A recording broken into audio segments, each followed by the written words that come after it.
This is the 17th season of Bass Talk Live with your hosts, Mark Jeffries and Matt Pangrat.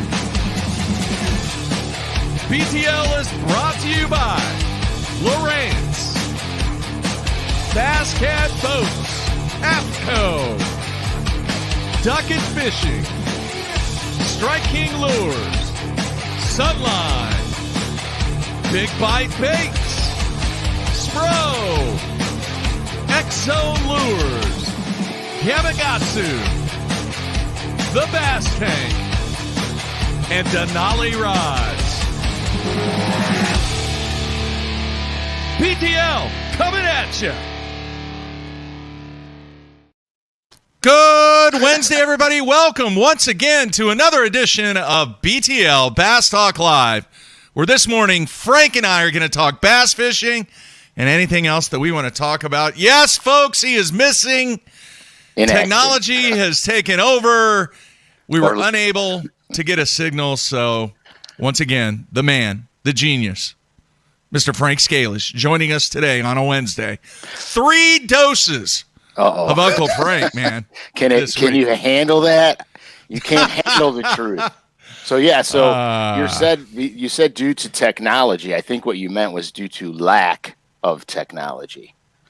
Well, this is true. If they had the technology, Matt would be on. But technology was unable to perform. The plan was we were going to have Matt on this morning from La Crosse, Wisconsin, but the technology that is available from an internet connectivity standpoint, unavailable. So last night we threw a Hail Mary. Frank came on. We had a great show last night. And today it is going to be story time with Frank and JVD. I don't know if I have any stories that I can tell on air. All right. Now, go ahead. Is he on the Mississippi? I think so. Dude, I have a quick story. Can I do a quick little story? Yeah, heck yeah. Okay, I have a really super good friend of mine that used to fish the opens, and I met him actually fishing the opens, and we'll talk about that later when Jonathan comes on about trust factor. But so I'm in between events, and my buddy Kurt calls me, and he goes, "Hey, dude, when you pass by, you got to come up here. We can go fishing on the upper Mississippi. I'm on them really good." I go, "Oh, okay." I said, All "Okay, right. cool." So I cruise up there and we go, and we only had a couple days to fish because I had, I had to get moving. So we go out there and I go, what's the plan, Stan? And he goes, "We're frogging." I go, "Oh, sweet." So I tie on the frog and get my, frog stick out, and he knows the place like the back of his hand, and he's a really good fisherman. And so he goes, "Come on, let's go." So we run down this river and pull into this spot, and he goes, "They should be here." And he chucks his frog out there, and he goes, whoosh, like the whole entire bottom comes up, and he sets up on one, and it's a good one. So I fire my frog out there. I got one. We did this for 2 days straight, solid, nonstop for 2 days. I had a bruise on my rib cage the size of a softball from where I put the rod handle in my ribs and set the hook on them. Yeah. It was the best frog fishing I ever had in my entire life, and I have never had a frog day like that, ever. It was absolutely – we had so many 20-pound limits in 2 days, it was ridiculous. Now, how long ago was this? Oh, gosh.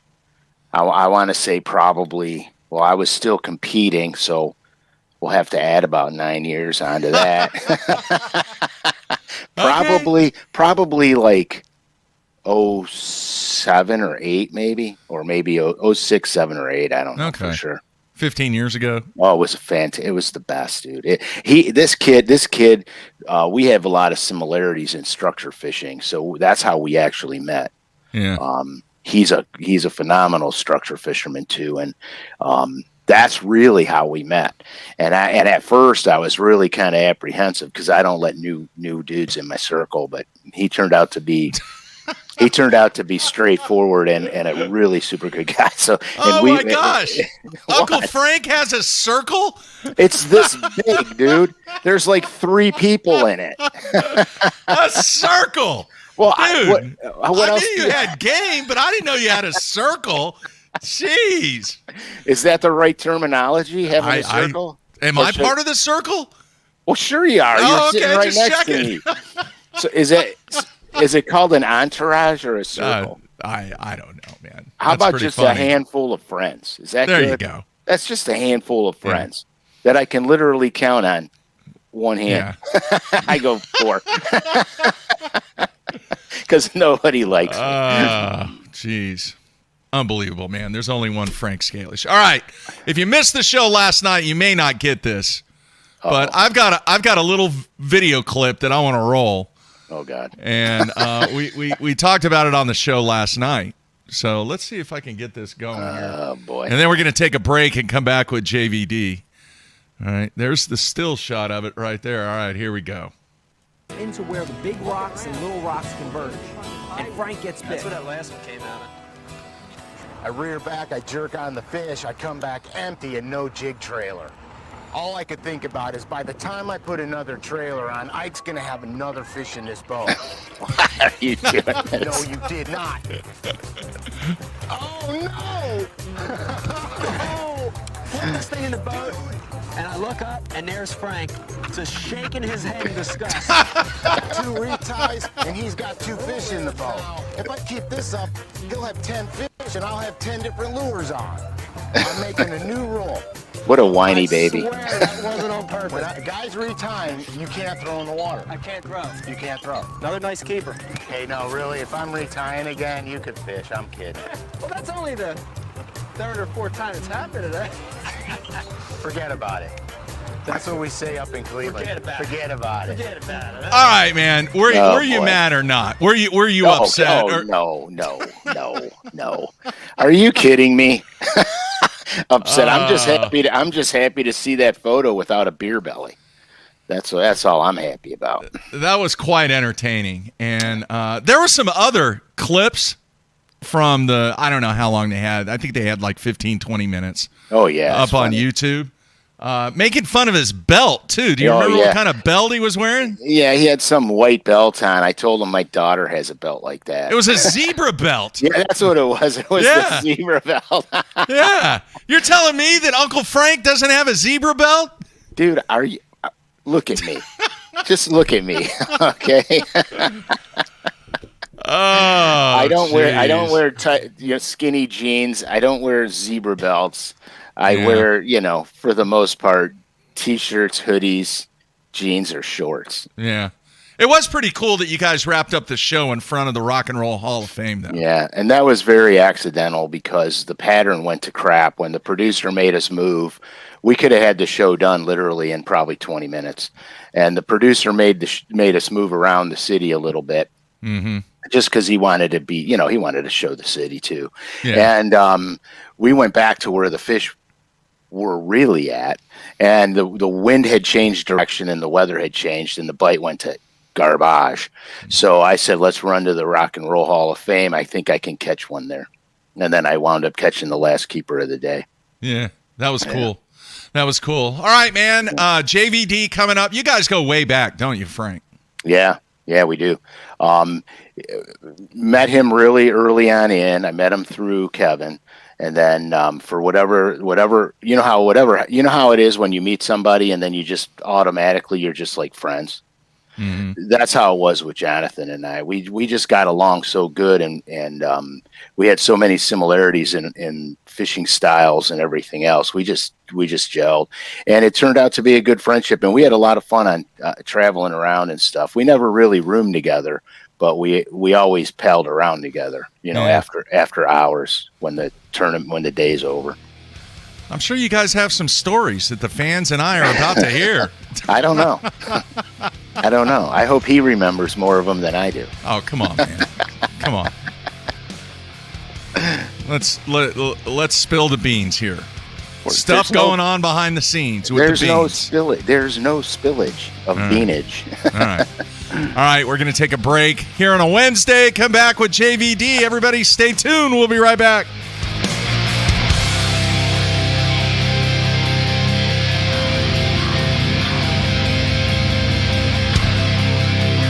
Elite FS puts the full range of Lowrance fish finding tools at your fingertips. Find fish with active imaging 3-in-1 with Fish Reveal. Target fish with active target live sonar and watch fish react to your lure as it happens. Built-in C-Map Contour Plus charts make it easy to find key fishing areas. But best-in-class charts and powerful sonar is only the beginning. It's easy to build your fully networked FS system. From sonar and waypoint sharing to controlling the Ghost trolling motor and power pulls. Lowrance Elite FS. Targeting fish just got easier. Basscat's legendary 20-foot platform has been paired with angler-approved accessories for 2021. Puma FTD features the proven hull used by many of the top names in bass fishing today, backed by a transferable lifetime warranty. The Puma FTD boasts a full team deck concept which enhances efficiency for you and your tournament partners. Turnkey tournament-winning performance. The Puma FTD SP from Basscat.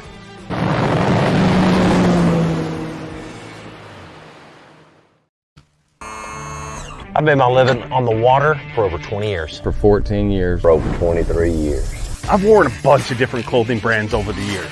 Some companies big. And some companies small. All of them said they were making clothing for us.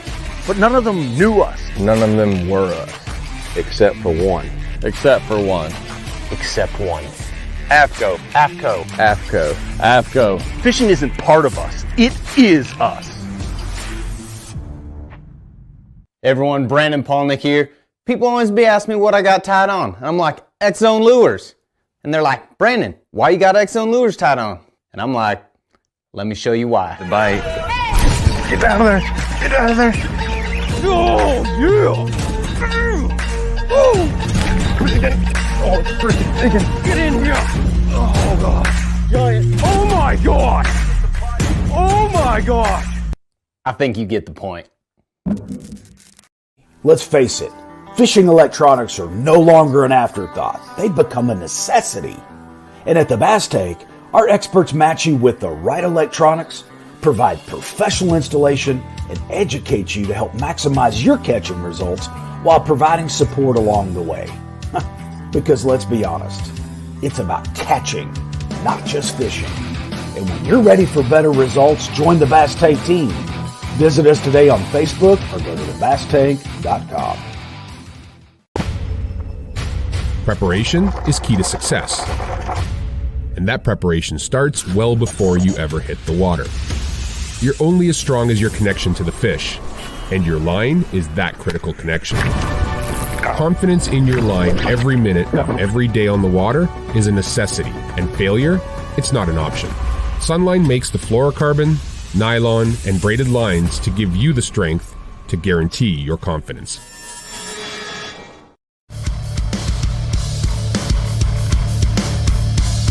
All right, we are back on a Wednesday with Mr. Frank Scalish. A triple dip this week of Frank. Last night, in case you didn't see the show or listen to the show from yesterday, you need to check that out. Some very, very interesting topical discussion that Frank and I had on the rare, and I do mean rare, evening show. Not a big fan. Yeah, I'm not a big fan of the evening shows. I just don't like doing it during the day. Yeah, after the evening show, I'm amped up, and then I can't sleep, so I wind up staying up till 2 in the morning. Seriously. Yeah. True. No, I'm with you. All right, man. I thought it'd be a great idea to bring in Jonathon VanDam. He had a little bit of time to jump in here and jump on the show and let you and JVD just kind of have the floor and talk a little bit about some of the stories, some of the trials, some of the tribulations that you and Jonathon had to endure your time out on tour. And Jonathon obviously still doing it today. But as what has been mentioned prior to this show, you and Jonathon go way back, and I'm sure you have some great stories, hopefully, that you can pass along to myself and the viewers and listeners of BTL. So let's bring in JVD. Jonathan, how you doing, man? What's happening? What's up, dude? Dude, I am sitting in a hotel room in Dallas, actually Fort Worth, at a buying show. So you guys kind of saved me from a few minutes of pain of writing orders and walking a sports, show floor for a minute on the other side, not necessarily selling the stuff like I'm used to, but buying the stuff for the shop. So, but you're saving me because we've been doing it for like the last 4 days and then up till 11 o'clock writing orders, so or later. So, I appreciate that. That's good. Hey, that's a good thing. The important question is, do people have stock available? Nah, it's pretty tough right now. It's Yeah. starting to, I've noticed it. That's been one of the biggest questions that everybody has, especially now. But I've noticed it, at the store. We just put on a big expansion, adding a bunch of product, adding some different brands and different things like that. So, but I've noticed it's starting to come back slowly but surely. They're starting to get caught up a little bit, but they still have a ridiculous backlog of orders. Yeah. Where stuff's still scheduled out to 2023 in some cases. Wow. So, yeah, it's kind of wild, but they're at least starting to get some of your orders trickling in. You know what I mean? While it might be, new orders might be scheduled out that far, you're at least starting to get some of the stuff you have on back order coming. Which is a good thing. It's tough. People don't realize, the general public doesn't realize that when you're delayed product, then what happens is you're already over buying season for that product. And so now you're like getting it in, but that really will apply later on in the season or when that new season shows up, because you're behind the times, for what patterns are available at this time of year. And so it's a real tricky thing, retail, and people don't understand that, that your retail buys are based on seasonal patterns. And so when you don't have the stuff when that seasonal pattern is moving, those are sales that you lose until the next season. It's rough. It's rough. Yeah. It's kind of turned into a weird thing now, because this show, generally speaking, what we're at is the we're buying for next spring and next summer. So, but it seems like now, it's kind of like it doesn't really matter. You have to do that all year. Like with your typical fall buying times and stuff, like the way that everything is falling and how far back stuff is. You're buying for, you're trying to get your whole season and just get another order like in the queue where, hopefully you'll have it for the season that Right, because the worst thing, especially you guys with the shop, the worst thing you see is empty pegs. Because if pegs are empty, you're not turning inventory. If you're not turning inventory, the end result of that. So it's real tough, and I've seen it all over the country too. It's just one of those things. I mean, I go into some of these tackle shops and they're bare. They're literally bare, and it's like, holy smokes, And you go to order something online that you want, and it's like, well, it's unavailable. Unavailable till, September 20th. And it's like, well, that's not going to help me tomorrow. Yeah, exactly. Yeah. So, dude, who do you got? Who do you got sponsor wise? Anybody new? What's going on? Nothing, nothing new right this second. Actually, probably the biggest news in my world right now is we've got some. We did a couple Signature Series rods with my rod sponsor, Favorite Fishing, and that was really cool to work with those guys, be able to come out with a rod that I designed from the ground up basically, and they're really good. So nice. That's the most exciting thing that we have going right now. We got one more event for the season left down at Lake St. Clair. So, nice. Obviously looking forward to that one. I'm sitting right now like 3 points outside of the Red Crest. Qualification. So, hopefully got to have a good tournament there. And then we're pretty much wrapped up with tournaments for the season. And it's on to get to fun fish a little bit more. Get to hopefully catch up with Uncle Frank and go steelhead fishing. Can't wait for that. Swing a few streamers and catch some chrome, man. But yeah, dude, look, you're 3 points out going into St. Clair, it could be worse. You know what I mean? Could be. Yeah, and that's one thing that the general public doesn't see, and they obviously will never feel the stress of that, right? They'll never know what it feels like. But you go all year, and the goal all year is to make the championship, qualify, and I mean it's stressful, And then right now, like I said, I'm sitting in probably the most stressful spot, and just being 3 points out, and 2 places, and I know in my mind that I have to go to St. Clair in a couple of weeks, and I have to have a good tournament. Now, I feel like I should have a pretty good tournament there. I've got a lot of history there, but you can't ever rely on history. We fished Champlain a couple of weeks ago. I've got some good history at Champlain too, and for some reason, things just go differently. Something happens, the weather changes, and throws your pattern off. And then you're back at square one. But that's part of it. That's kind of that's why some of these guys and the guys we fish with are so good, is that we're able to make those changes. Yeah, and you guys got a pretty strong smallmouth crowd. Yeah. Yep. You guys really do. I watched some of the footage this year, and I was just like, God, why can't I be there? Dude, those first couple smallmouth tournaments, the group that we had was just like, it was insane. It was every dude that's ever caught the fire out of smallmouth. And it was like me, Kevin, Jacob Wheeler, oh yeah, Justin Lucas, Bertrand. I mean, all those guys that are just really, really strong smallmouth fishermen, they're all in the same group. Yeah, it was brutal. That group, I saw that group, and I was like, "Jeez, oh man, I don't even want to be near that." It's just like pure combat all the way. You don't have time to wipe your eyebrow, because they'll just catch another one. You know what I mean? So exactly, no doubt. It's just crazy.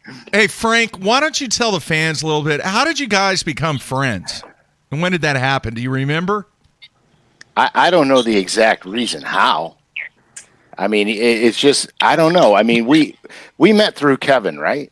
Yeah. We met at Champlain. No, was it Champlain, Oneida? I traveled when I was 16. Back when the series had co-anglers. Right.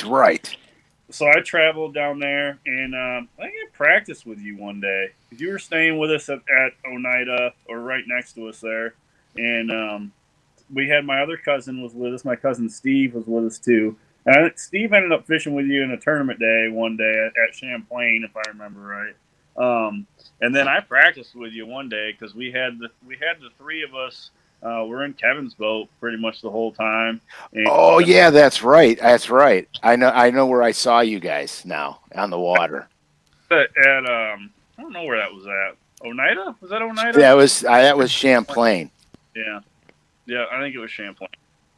Actually, it was one or two. Those were the two that I always traveled to, because I wanted to do Erie, but my dad at the time, because I was only 16, my dad's like, listen, and I'm comfortable with Erie. You know what I mean? I would have been more comfortable than 85% of the guys on the tour at that point. That's a fact. Yeah, but my dad at the time, when I was young, and he's like, man, I don't want you just getting drawn out with some guy that doesn't know what he's doing. I mean, Buffalo is probably one of the best areas for fishing, but one of the worst areas for predominant winds and just rough water and bad boat ride. Oh yeah, that place was crazy. That when I won that tournament over there, those waves were ridiculous, dude. I mean, they were solid 12-footers. The Canadian Coast Guard cutter came out to rescue me, and I'm like, get away from me. Get away from me, dude. That boat's way too big to be this close to me. Get away from me. And he finally left, but that was crazy water. I mean, Buffalo necks down. It's in the east corner of the lake, and it necks down. So, and you have all the current from the Niagara River. So as it necks down, those waves stack, and they get tight, and they stack really tall. and it's a brutal place to be with a predominantly west wind. Even a west southwest will ruin you because it runs right down the bank all the way to Buffalo. And we had that. We definitely had that. That's when guys were making the run to Dunkirk, right? Yeah, Barcelona, Dunkirk, all those places. I laughed. I said, "You guys are driving over 5,000 winning bags to get to Dunkirk." I had a lot of time, to be honest with you, because like even looking at back this year at the St. Lawrence River, I was running 85 miles one way. I'm like, man, can you imagine? And I said this to my boat official a couple times. I'm like, dude, just think about how many 5-pounders I've ran past to get to these fish. It's true though. It's true, but it's hard to go, okay, I'm going to just start looking around here. You know what I mean? I'm just going to look around here. It's very difficult. The tournament on Lake Erie that you beat me on in 2009, I had practiced on my usual stuff. And this goes back to what you said about how, you can't rely on history a lot.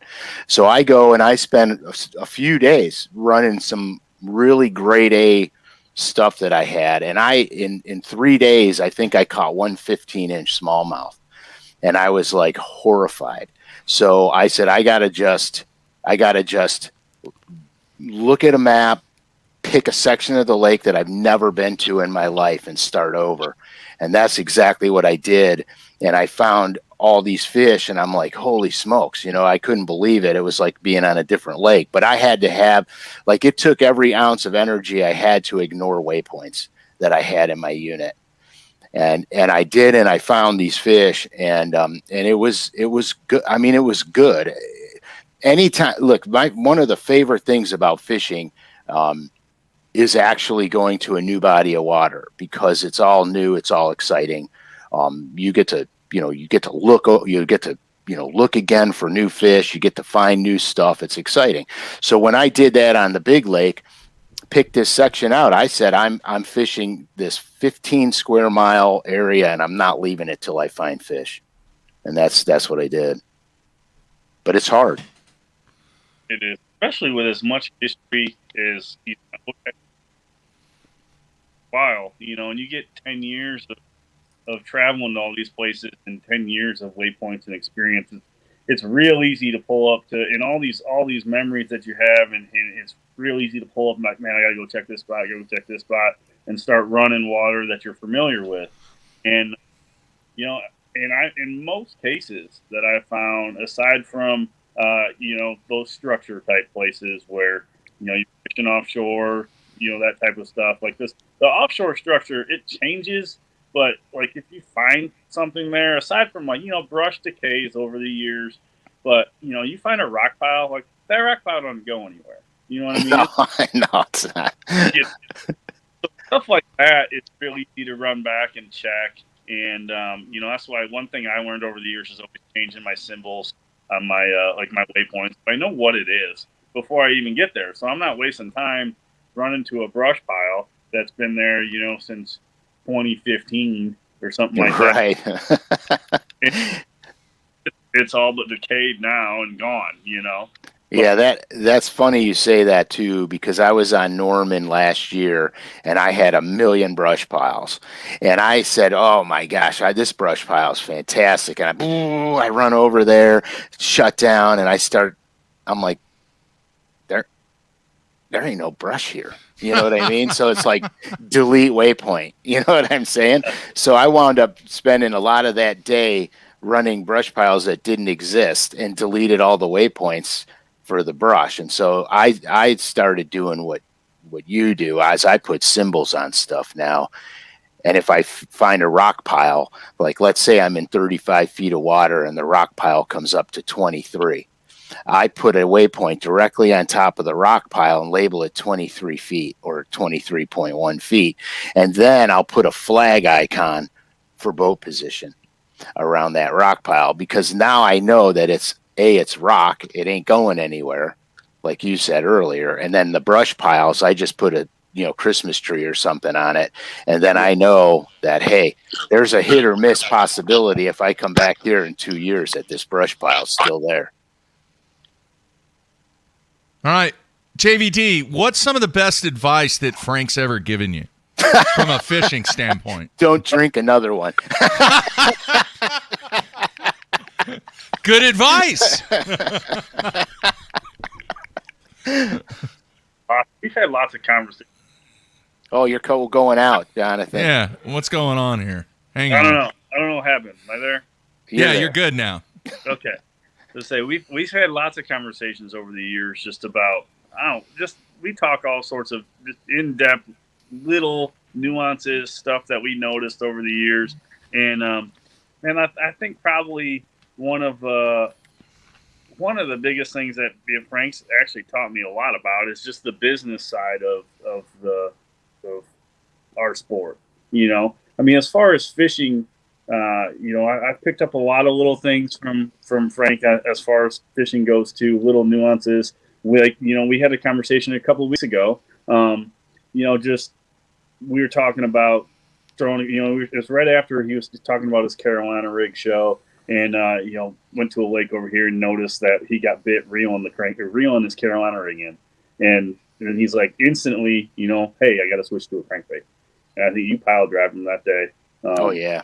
And so just little stuff like that, I try to retain as much of that information as possible because, Frank's got a lot more experience than I do. I haven't been traveling and going to a lot of these places near as long as what he has.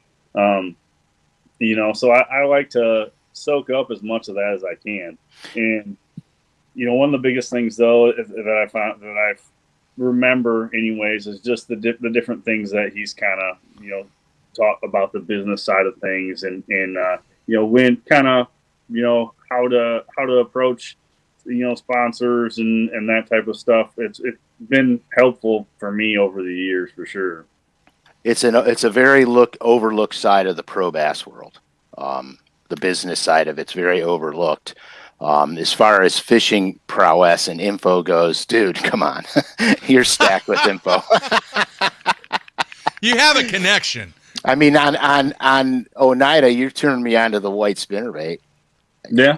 Which put a lot of fish in my boat. I'm like, okay. That's one of those deals, though. Like we talk, fairly frequently. Every couple of weeks, we'll talk, and just different experiences that each of us have learned and that type of thing. Like I'll tell you one that I've just now kind of put the pieces together on, which I'm sure Frank's probably known this for a while, but I never thought of it, and I never thought of it this time of year especially. So I fished a tournament at home, place I haven't fished in a long time. It's a river system.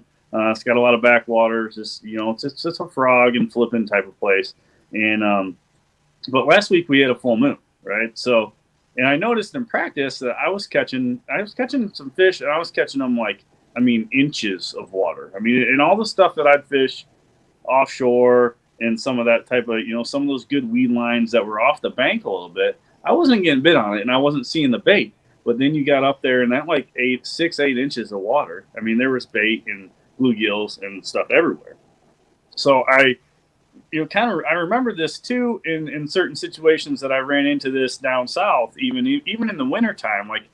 We fished Cherokee Lake a few years back for a Bassmaster event, and it was around another full moon. And I was catching those fish, and it was cold then, but I was catching those fish in, inches of water then too.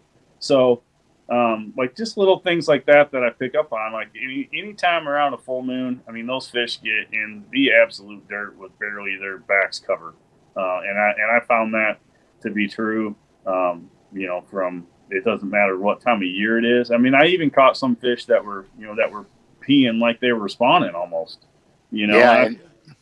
It kind of, that full moon does something to them and just pushes the bait, pushes them to the bank. And you'd think summertime in Michigan, the offshore bite would have been really good, but the offshore fish kind of suspended a little bit, and a lot of those fish came right to the bank, and they were in inches of water. You think it's because the night bite's so good on the full moon? I think that has a lot to do with it. You know what I mean? But I think it's probably because of the light penetration that is coming, during the evening. There's some light penetration in the water at that point. Obviously, when normally there's not, aside from any sort of artificial light. Right. But and I think that has a lot to do with it. But I just kind of. That was one thing that really clicked with me even just last week, which is cool because I've been fishing for years and stuff like that, it doesn't matter how long you've done it or how many places you've been, you're constantly learning things that are helpful and that you'll use going forward. Right. See, I never really knew that until right now. So I got to thank you. I tip my hat. But I don't have one on.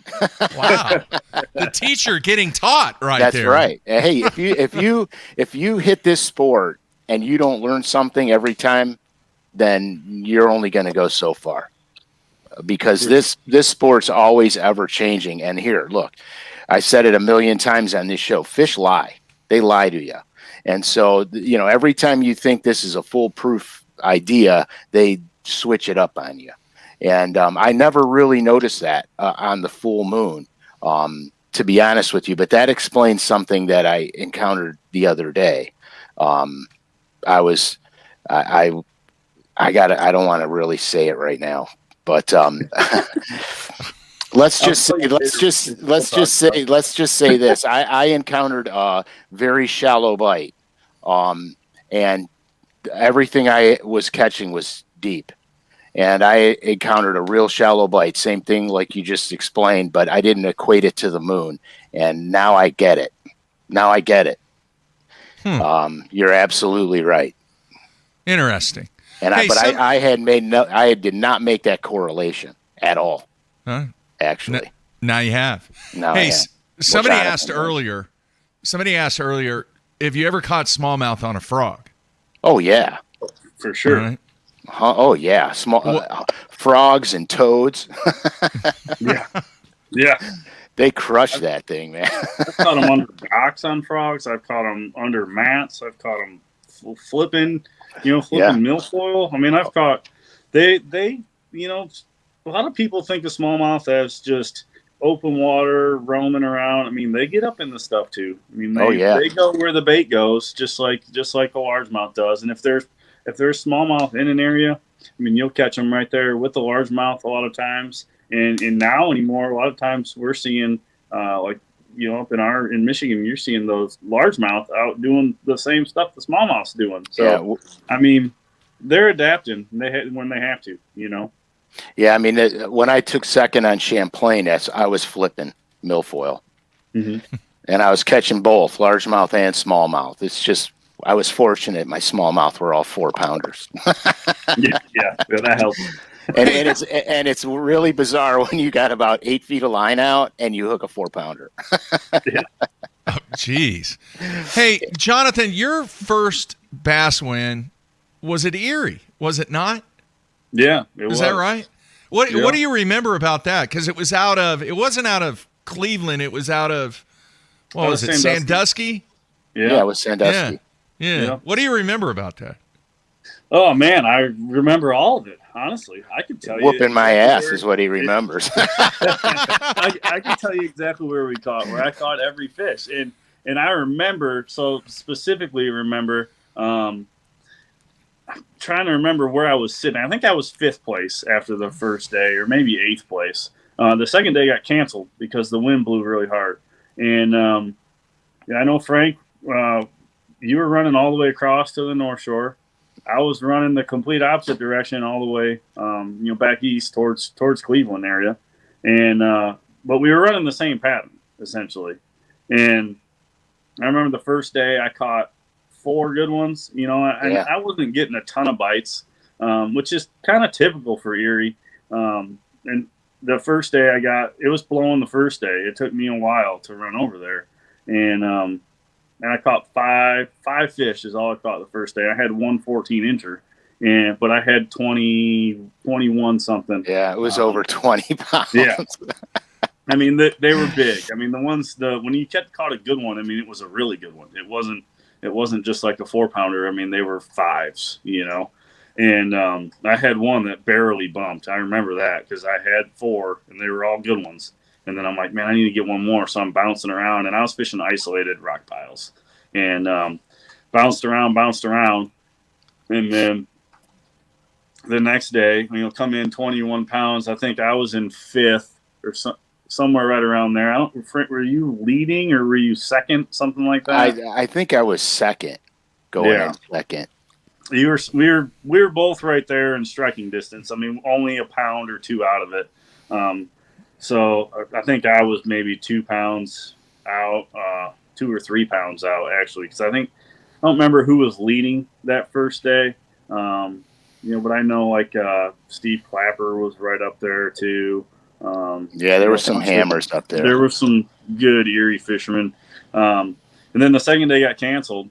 It blew real hard out of the east, which that time of year was it was fall tournament. Yeah, it was September-ish. Late September. So that wind changes, and it can be a tough time of year to fish Erie, but they like to group up and they get pretty big. So I remember the next day canceled. I went and played golf that day. Actually, I went home and spent the day with my wife. yeah.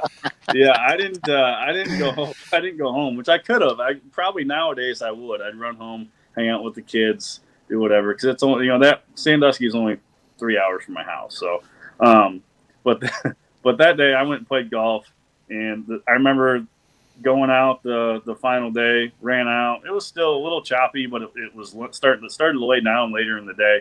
And I got to my first spot, started drop shot, and noticed the water got a little bit dirty. I'm like, man. So I piddled around a little bit, and I'm like, all right, I'm tying on a crankbait. So I picked up a crankbait, and first boulder that I hit with that crankbait, one about jerked the rod out of my hand, and I caught a 6-pounder. I'm like, wow. Holy smokes. Okay. So then I started running all that stuff and just doing nothing but cranking at that point. And I don't know how many I caught, but I caught a lot. And you caught a giant freaking bag, dude. And they were all big ones too. I mean, it was to the point where I caught enough, and I felt like I needed to call one more time because I thought I had I got 22 something. I felt like I had a good bag, but I'm like, man, I need to call one more time and to have a shot at this thing because I knew some of the other guys that were also fishing were their hammers, and I'm like, man, if I'm catching them this good, then they've got to be catching them too. You know what I mean? They know what to do here, and so I remember at one point pulling up on one spot, and I don't know, probably 5 or 6 casts in a row, I caught a 4 to 5 pounder. Something in that range. That's so good, dude. And so I mean, I had a good bag. I'm like, I need to call one more. I need one more 5-pounder. And I remember letting my calling or just line up on stuff. And dude, it was. I had a good enough bag. I was like, all right, throw right at that deal on the shore there, and just start winding it. You'll be good, And he ended up catching a big bag too. Then I remember going to my final, trying to run back to where I started at, and a friend of mine who had also found the spot too, and he was sitting there, and I remember watching. I wasn't very far away. I watched this Collingwood bow up on like a 7.5. Oh my god! It ends up being a big fish in the tournament. He's just dragging behind the boat, and I'm like, oh, dude, I needed that one, And anyways, run back in. I knew I had a good bag, but I didn't know how big a bag it was or what it was going to be. So when I got in, I was one of the last ones to come in that day. I was late flight. Frank had already weighed in. He's sitting in the hot seat, and there wasn't very many people left behind us. Mm-hmm. No, just a few of us. And so I think I had 24 something that day, somewhere in that zone. I thought it was closer to 26, but I could be wrong. It might have been. It was one of the biggest bags of smallmouth I've ever caught, for sure. Yeah, it was giant. It was giant. It was a big bag, but and of course, I mean, Frank was in the hot seat at that time, and he was, I'm sure disappointed a little, but he was ecstatic at the same time. I was happy for you and very upset for me. Right.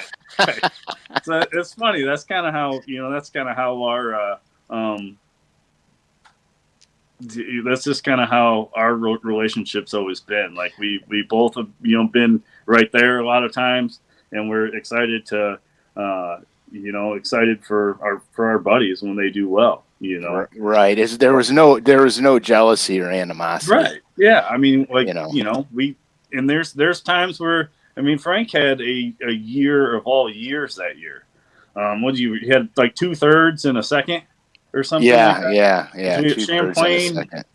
Yeah, because we fished Chesapeake Bay. I think I was 4th there or something like that too. And then I bombed at Champlain. And then you finished 2nd, 3rd there. You finished second-ish. Yeah, that dude weighed in. There was nobody. The irony was on Champlain, there was nobody that was going to catch me. I looked at the top 20 guys, and they were so far out. They needed like a miracle bag of fish to beat me. So we were coming down to the pike, and there was literally 5 people left to weigh in. And my heart's pounding because I'm like, yeah, I'm going to get another win. This is fantastic. And then I'm sitting there, and I hear like 28 pounds or some ridiculous 26 pounds. And I'm like, what? And the guy beat me by like a pound and a change.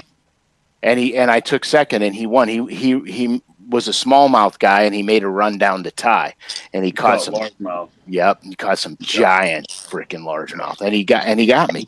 What are you gonna do? It was like ridiculously rough that day. Obnoxious. Some of the worst that I've been in. Obnoxious. It was bad. Obnoxious that day. Just as we get a hard south wind there, and there's a tremendous amount of current there too, and those waves were huge. I don't know how you fish, because I remember where you were fishing, and you were right out in the teeth. Oh yeah, dude, 100%. I don't know how you managed to do what you did that day, but it was impressive for sure. Well, I appreciate that, man. Yeah, I glued my feet to the front deck. You probably did, because I think you had that 3M boat that year. Yeah, I did. I PL 400 right on the bottom of your shoes. Yeah, no, they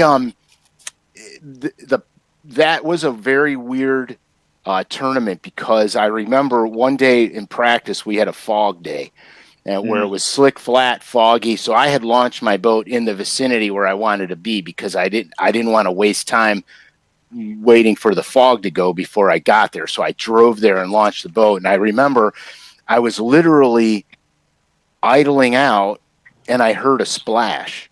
So I shut the boat down, and the boat was just floating. And I was in like 20 feet of water, and the boat's floating, and I saw a boil on the water. So I picked up my Super Spook Junior and fired it out there, and I go, tsh, tsh, big 4-pound smallmouth. I'm like, holy smoke. So I hit a waypoint real quick, and then I cast again. I got another one. So I put the stuff down, and I trolling motored over to where I caught the fish, and I found this little isolated patch of grass in the middle of nowhere.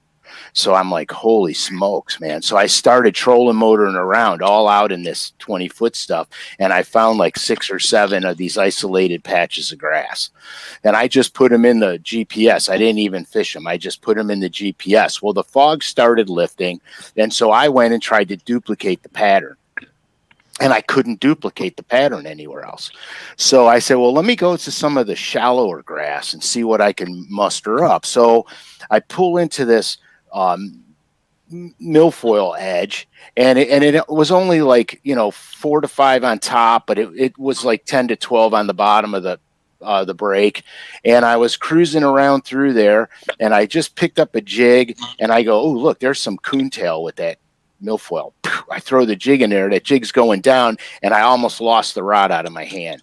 And I go like that and bow up, and it's a giant smallmouth. So I said, okay, cool. I unhook him. I grabbed the rod with no hook on it, and I went down the stretch and I got like 8 or 9 more bites, but I wasn't fishing it. I would trolling motor on high, pitch one out there, get a bite, shake them off. Well, I didn't have to shake them off because I cut the hook off of one of the jigs. Kept going, boom, get another one. Kept going, boom. And then when the bite stopped, I put a waypoint. So I put a waypoint where the bite started and where the bite stopped. So I knew I had to fish in between. So once I got on that crazy deal, I said, I know where there's other places just like this in the lake. So I made a pretty long run to go somewhere else. And sure than heck, I find this isolated patch of cabbage around this milfoil, and I pitch in there, and it's like a 6.5 pound largemouth. So I bring him up to the surface. Now I don't have a hook on. So I bring him up to the surface. He lets go, and I see him as plain as day, and he goes right back down. So I put the waypoint right on that patch. So I'm like, oh my God, this could be a good deal. You know what I mean? And it turned out to be, but the wind made it really hard for me because I had to find the mixed vegetation, and the waves rolled over there. And you know how the grass gets that debris on it with that gunk? Right. It had all come loose on the surface, and I couldn't see underwater anymore. I couldn't see where the vegetation was. And on that one stretch, I had just put a beginning waypoint and an end waypoint, never thinking it's Champlain that I wouldn't be able to see it. You know what I mean? Because the water's so clean. But I couldn't see it. So I had to really take my time and meticulously go down there. And wound up catching them. I ran to those isolated grass patches in the middle of nowhere, caught them off of that, and I needed a cull one. And I said, I know where there's a big, giant largemouth. I got to go catch it. And so I made the run. I go run all the way over to where that fish was at, and I really only went there to catch that fish. And I couldn't find the cabbage patch, even though I had a waypoint. The waypoint was off the grass edge. I didn't want to put it on top. I didn't want to idle on top of it. It was way off of it. And so I said, well, I'm going to have to just poke around here. So I remember like it was yesterday. I got upwind, so the wind would push me backwards, and I can see in the water better. You know how you can't see in the water when the waves are coming at you, but if you go... And then I saw one freaking blade of cabbage grass, and I pitched it in there, and that jig just thumped it, and I got him in there, and I was like, holy smokes, man. You know what I mean? So, yeah, but it was crazy. That was a crazy turn. I love that lake.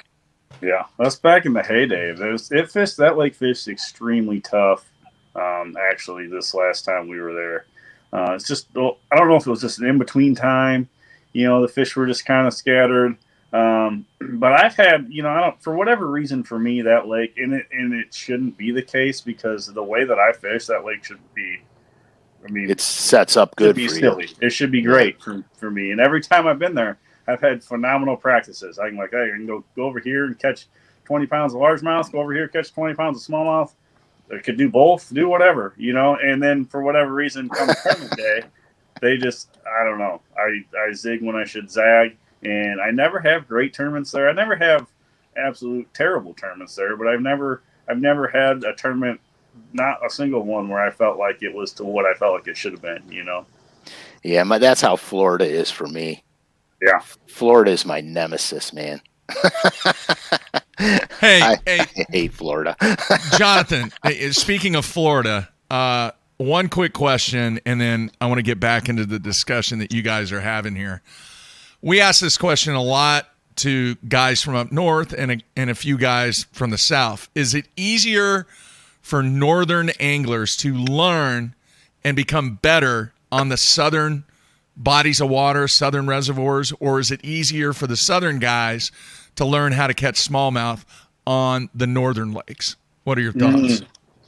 That's a good question, honestly. I think it's easier for the northern guys than it is for the southern guys to learn smallmouth, because smallmouth do weird stuff. They just the one thing that I've learned a long time ago, and it might have been Frank that told me this. But I remember I remember weird stuff like this. But I'm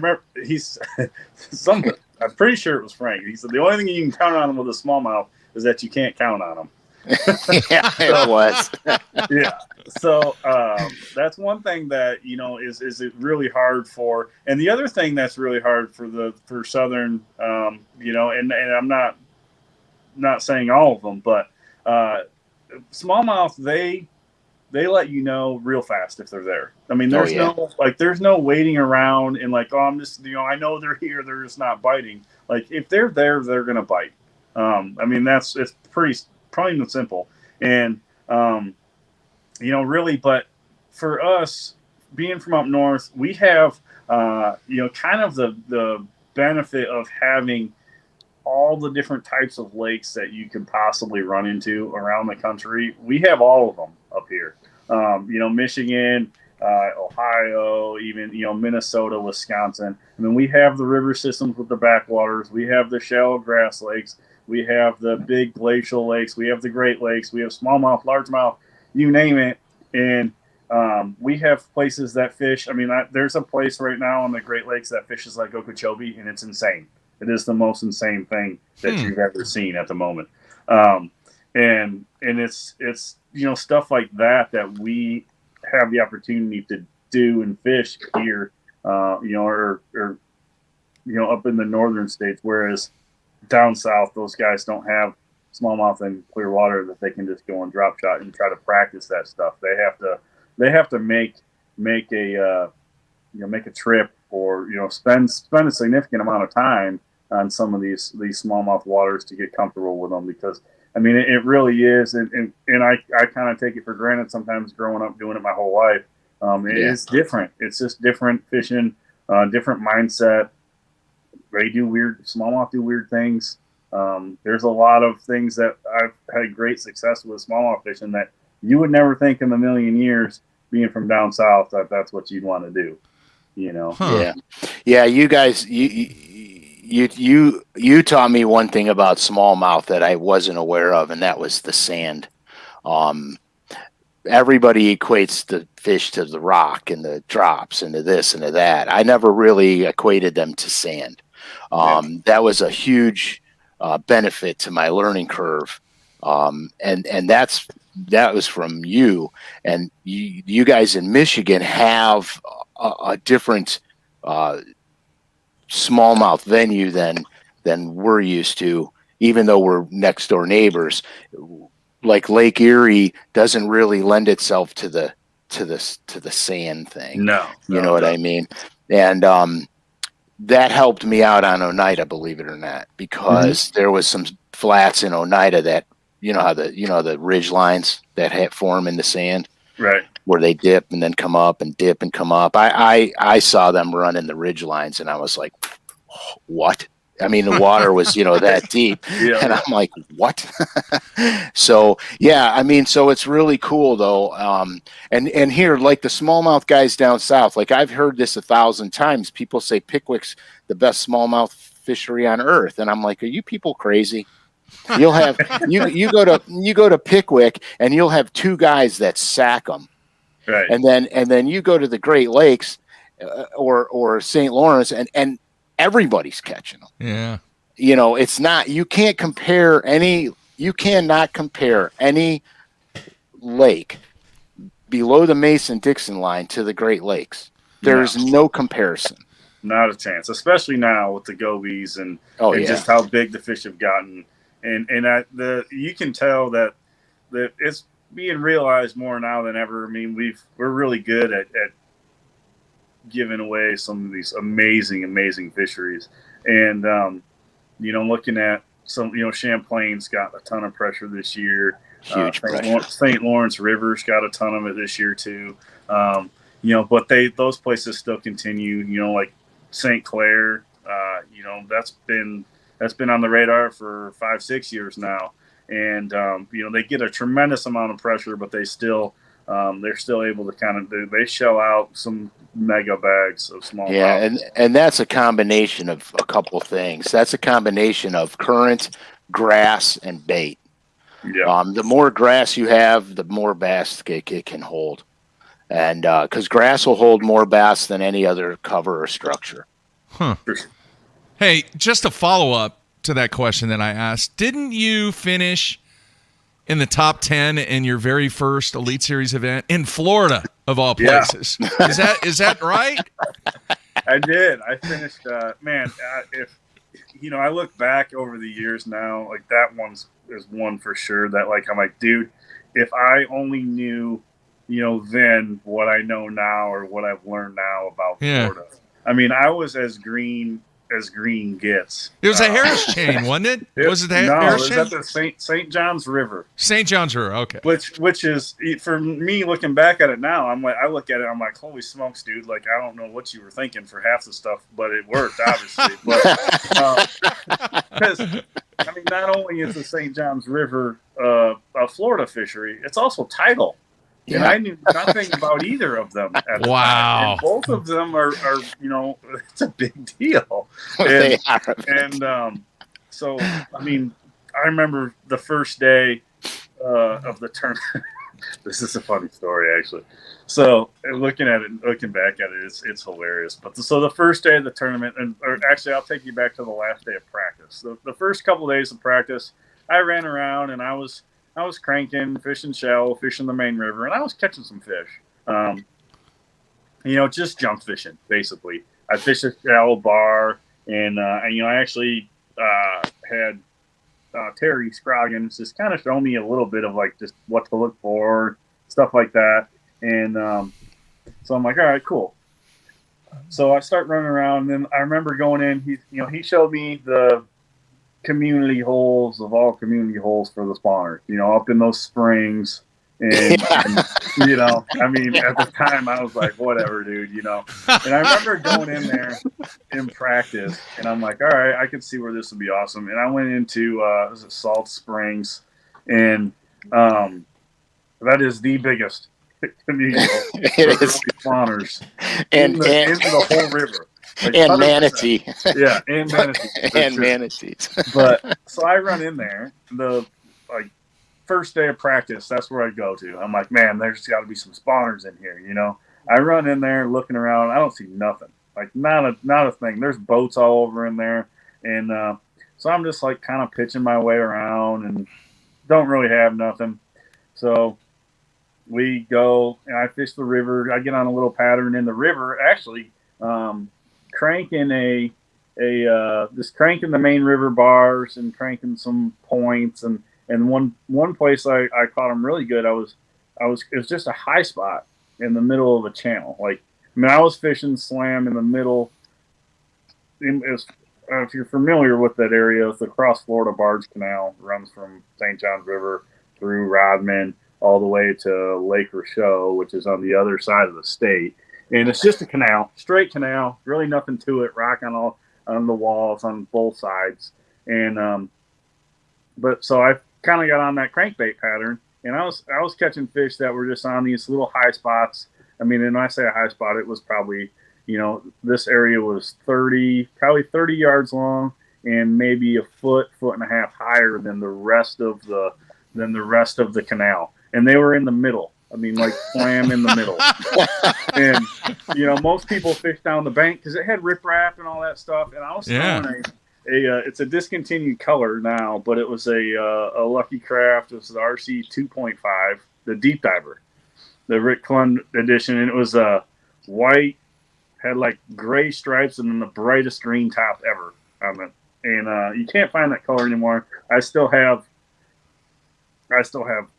a box full of them because I bought every single one of them at Bass Pro Shops. Oh, jeez.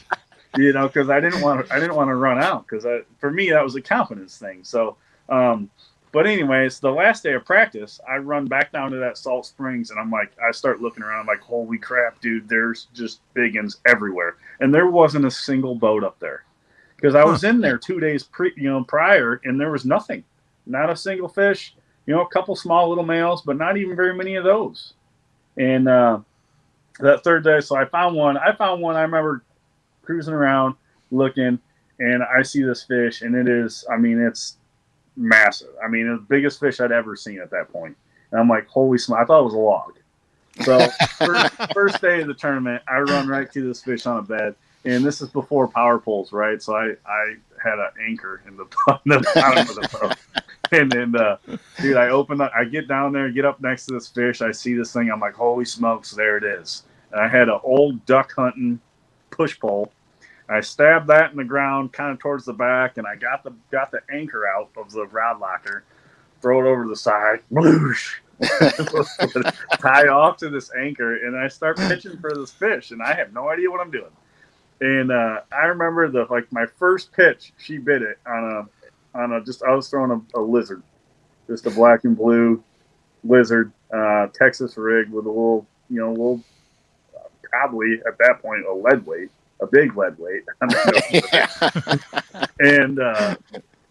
And she bit it. I missed her like the first 3 times. I'm like, what in the world?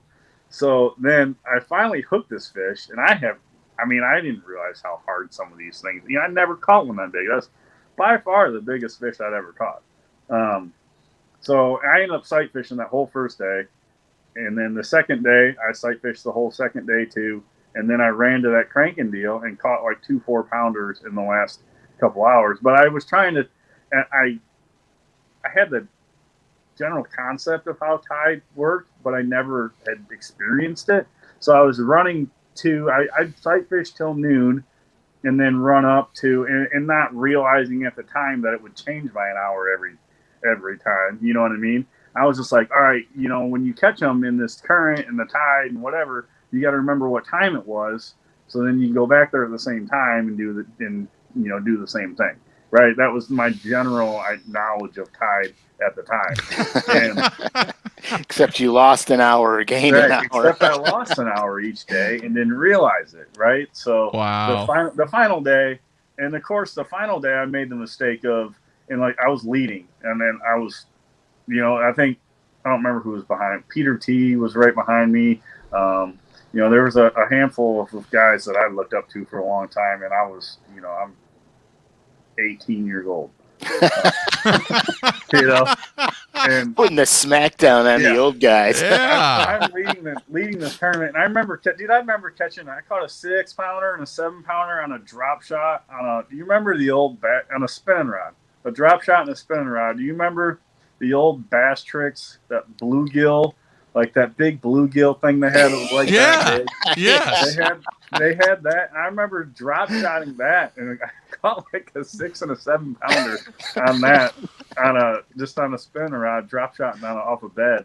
And then, but the final day, leading the tournament, no idea, and I made the mistake of not, if I would have continued with the same, knowing now, what I know now versus what I knew then. I would have continued with my same plan, ran down, caught my sight fish, utilized once the current started running to go back to my cranking spot. And I didn't do that.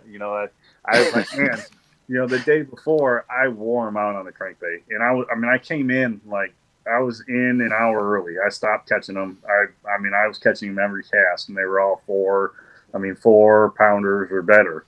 I was like, holy smoke. So the next day I started there, and I caught nothing but little ones. And then I started scrambling. I left there too early now because the current wasn't running the way that it should have been, obviously. And I left there too early at that point. And I ended up finishing third, which was still phenomenal for my first professional event. I seem to have done okay my first event. My first Elite Series event, I was also in Florida. I finished 4th in that one. Again, there you go, right there. Yeah, just no idea what. All right, man. So we're gonna let you go, but Andy in Indiana has a question, and we'll wrap this up with you, Jonathan. He wants to know, from a competitive standpoint, your favorite lake that you have competed on, and your least favorite lake that you've competed on. That is a good one. Oh man. My favorite place that I've competed, it's hard to pick one, honestly. It really is. There's a lot of the St. Lawrence River is my favorite. I love that place. I understand. I feel like of almost anything that the fish could be doing, I have an understanding of where and what areas of the river. I spent a lot of time up there. That's probably my favorite place on the planet right now. And then the other place that I like going to like largemouth, dude. I love fishing Florida, and this is a newfound like love for fishing Florida, and it's in this like late spring or like early summer. The last 2 years we fished Florida in like May and June, and it's been phenomenal. I mean, the fishing that time of year is amazing. But by far my least favorite place is it's got to be the Sabine River. Yeah. I mean, that's probably most people's response. You know, I mean, it's don't get me wrong, the people down there are phenomenal. I've got some great friends from that area, but the fishing is just it's no place to have a bass tournament, unfortunately. Yeah. And hopefully, especially now with the Louisiana, and they've got the deal where they can own the canals and stuff. But hopefully with no hurricanes or something, I mean, it has potential to be good. It's a cool place to fish. It's just tough. Yeah. All right, man. Great stuff, Jonathan. Thank you so much for stepping up when we had some issues with what we had planned and giving us and the fans some insight on the friendship that you and Frank have, and it goes way back. Some great stories. Frank, anything else for Jonathan? I'm just happy to see you, dude. We gotta when you're done with the tour, we gotta get together. We will for sure. So we're only a few hours apart. Actually, my aunt and uncle live like 2 miles from Frank. So the last couple of weeks, when we've driven to New York, I've stayed at their place and just outside of Cleveland there. And I've called Uncle Frank both times. I'm like, hey, I'm in town, but I'm not here for long. But right, can't have a beer with you. we're gonna throw some streamers and burn up a few trout streams here once we get the season over with for sure. Right. We probably have to sneak out to Erie too a little bit and see what we can find out there when that bite gets going. Yeah, I can't wait. Great stuff, man. Hey, best of luck. Do well at St. Clair. Yeah, and, kill him, dude. Yeah, man. We'll get you back on very soon. Thanks for doing this, Jonathan. All right, guys. No problem. All right. Thanks for having me. All right, man. Take care. See you, bud. See ya. All right. That's some good stuff right there, Frank. He's a good dude. He is a really good guy. I mean, he is. We've had a lot of fun. Now, hey, I'm curious with you, what is your favorite lake that you've competed on and your least favorite lake that you've competed on? My favorite is tough because I have favorites for different reasons. I'm going to go Champlain favorite.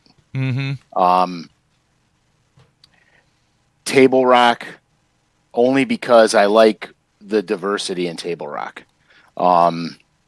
Same thing with Champlain. My least favorite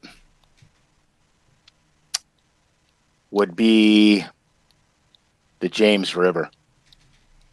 I can see that. That's my least favorite. I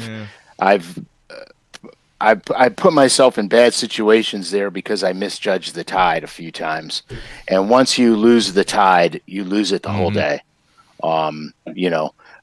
So that would be my least. I would go with. All right. Hey, he mentioned Peter T. And I happen to have the media guide right here from 2010, and they had this section in here. Did you know this about Peter T? Peter T's parents did not allow him to play high school football because they thought wrestling was a safer sport. Come to find out, he blew out his right knee his junior year wrestling. There you have it. So, did you know? There you have it. Should have been playing rugby. Rugby. A lot of tennis players in this 2010 version. We'll get to that here in a few days. All right, we're going to take a break, come back, wrap things up with Frank here on a Wednesday. Everybody stay tuned.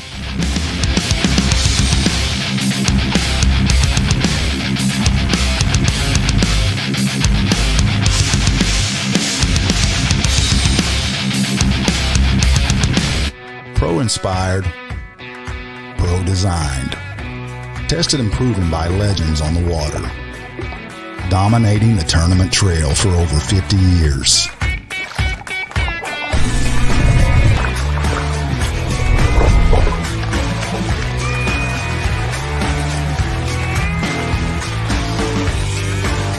Everything you need, one legendary brand. Strike King. Hey guys, Major League Fishing Pro Jacob Wheeler here with my new Signature Series line of rods with Ducket Fishing. We have my 7.2 cranking rod right here. Crankbaits can be very fickle, and having the right, having a lot of tip can be too much, and having not enough tip can, lose a lot of fish. So you really got to be careful. There's one or two techniques that I'm really adamant about having the perfect action as a crankbait, especially like a square bill, a DT6, those medium running crankbaits in the springtime when those fish's mouth are pretty tough. That's when I'm really on top of having my actions just perfect.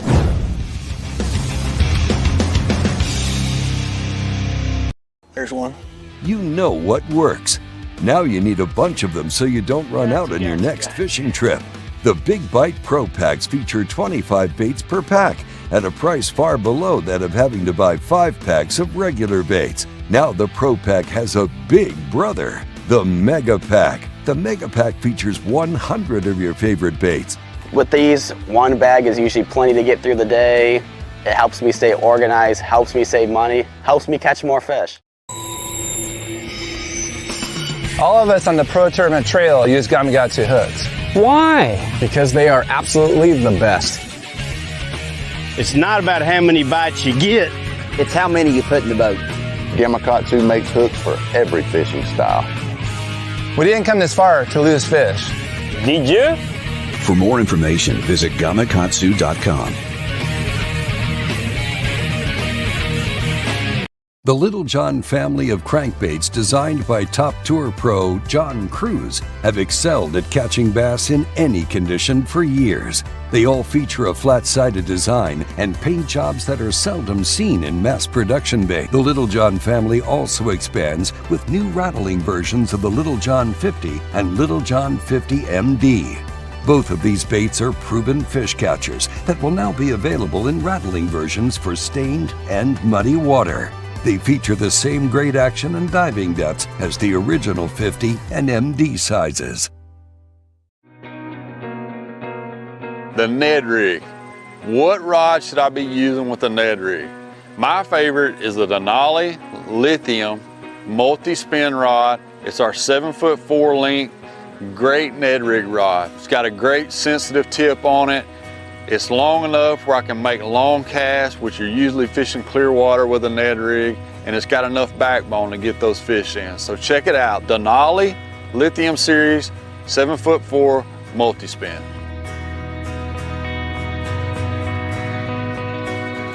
Everybody loves to chase bass on the water.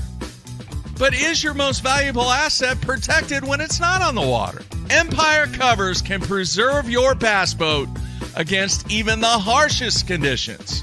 When the storm is coming, that bass boat needs to be protected. Check out EmpireCovers.com for all your cover needs. Empire Covers is the ultimate solution when it comes to protecting that asset. Empire Covers is the ultimate solution in easy protection for your truck, for your boat, for your car, anything that needs to be protected from the elements. BTL listeners can receive free shipping plus an extra 15% off their entire order on EmpireCovers.com. Just use the promo code BTL at checkout. Empire Covers. Protect what you love.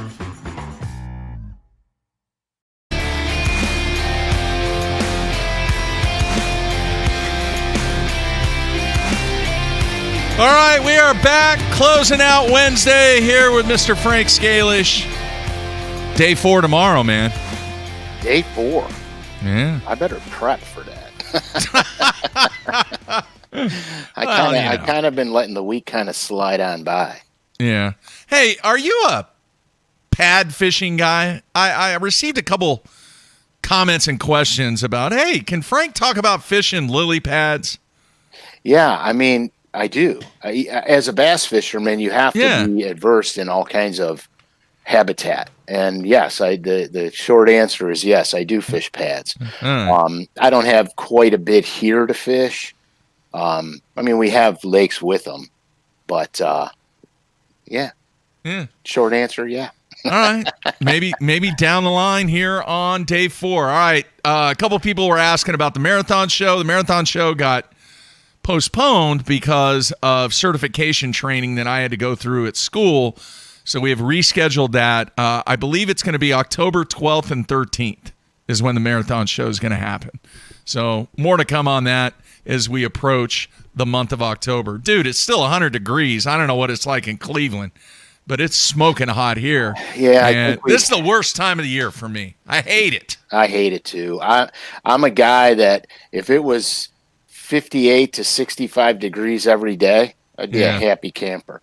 The only thing that would bum me out is that my structure fishing would wane some. Well, hey, JVD did a great job today. I want to ask you this real quick, Frank. Do you think he gets tired that KVD is his uncle? And from the perspective of questions that people always ask him about, what has Kevin told you? What do you talk to Kevin about? What do you think? I'm going to be real honest with you. Jonathan has literally carved his own way. He has made his own niche.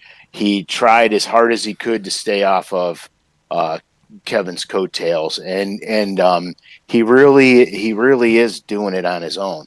And I'm impressed by that. You can't help who your relatives are, but you got to realize something between Jonathan and Kevin, and even Kevin's brother.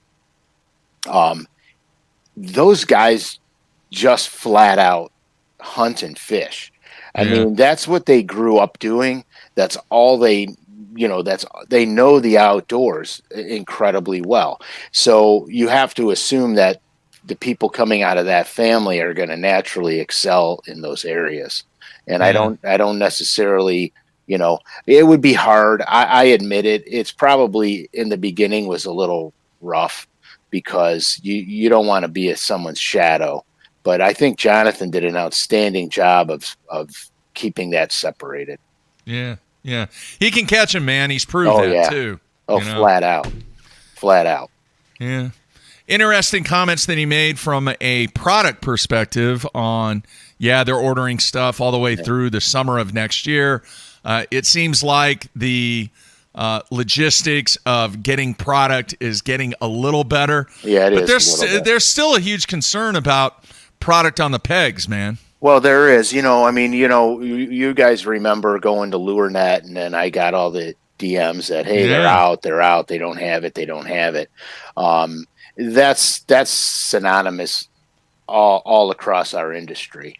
COVID was a boon to sales, but a major setback in supply and demand, because when companies forecast sales for the upcoming year, nobody forecasts COVID. You know what I mean? And so what happened is they wiped out inventories, and it takes time to replenish those inventories.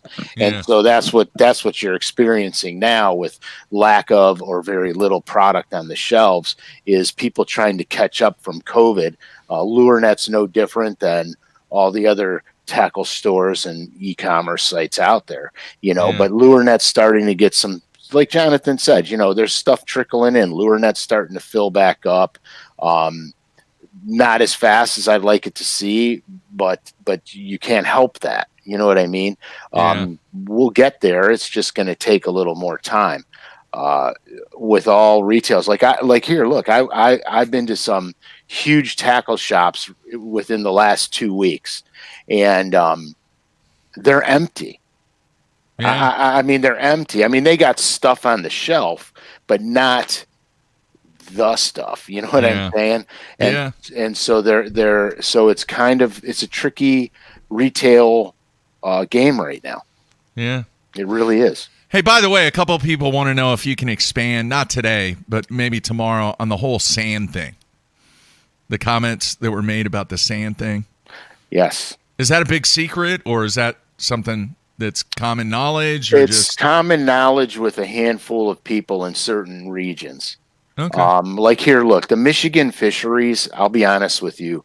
I've learned a ton from Michigan anglers. Jonathan, a guy named Greg Mangus, powerful fishermen up there have taught me a lot about bass behavior that I wasn't aware of. Now, obviously, this is going back some time, but at the time I learned it, I wasn't aware of it. And it was not a shock to me because fish always surprise you.